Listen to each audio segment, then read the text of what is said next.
Hello বন্ধুরা, আজকে আমি বানাবো রাঙা আলুর পান্তুয়া। তো তার জন্য আমি রাঙা আলু সেদ্ধ করে নিয়েছি।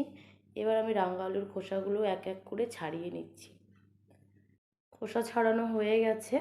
এবার আমি ভালো করে রাঙা আলুগুলোকে মিক্সড করে নিচ্ছি, যাতে গোটা না থাকে কিছু।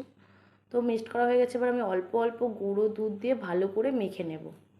দিয়ে দেবো পরিমাণ মতো সুজি, সেই পরিমাণেরই দিয়ে দেবো ময়দা। আবারও ভালো করে মেখে নেব। অল্প অল্প গুঁড়ো দুধ দিয়ে ভালো করে মেখে নিচ্ছি। দিয়ে দিলাম অল্প পরিমাণের খাবার সোডা, দিয়ে ভালো করে মেখে নিচ্ছি। দেখছি নরম হয়ে আছে, তো আমি সেই জন্য আবার একটু ময়দা দিয়ে দিলাম, একটু দিয়ে দিয়েছিলাম সুজি, যেটা আমি স্কিপ করে দিয়েছি ভিডিওতে। হাতে আমি তেল মেখে নিয়েছি, নিয়ে আমি সবগুলোকে এক এক করে আমি গোল করে নিচ্ছি। আর এদিকে আমার কড়াই বসিয়ে দিয়েছি, কড়াই গরম হয়ে গেছে। এবার আমি দিয়ে দিব তেল।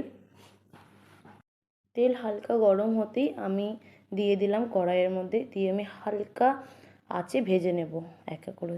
তো দেখলাম যে তেলটা গরম হয়ে গেছে, ভাজা যাবে, তো আমি আবারও একটু নেড়ে চেড়ে দিয়ে বাকি কয়েকটা দিয়ে দিলাম। এবার আমি হালকা আঁচেই ভালো করে সব কটাকে ভেজে নেব, আর দেখব যাতে নিচে পোড়া না লাগে। তো সেই জন্য আমি নেড়ে চেড়ে দেবো। দেখো লাল লাল হয়ে গেছে একদম। এবার আমি সবগুলোকে এক এক করে তুলে নিচ্ছি একটা বাটিতে। তুলে নিয়ে বাকিগুলো আমি এভাবে সব নিয়ে নিয়েছি। এদিকে আমি শিরা করার জন্য চিনি দিয়ে দিয়েছি। চিনিতে দুটো এলাচ ফেটে দিয়ে জল দিয়ে 5 মিনিট মতো ফুটে শিরা আমার তৈরি হয়ে গেছে। এবার আমি ঠান্ডা করে রাখা পান্তুয়াগুলোকে শিরাতে ডুবিয়ে দিলাম, দিয়ে আমি ঢাকা দিয়ে 5-7 ঘন্টার জন্য রেখে দিলাম।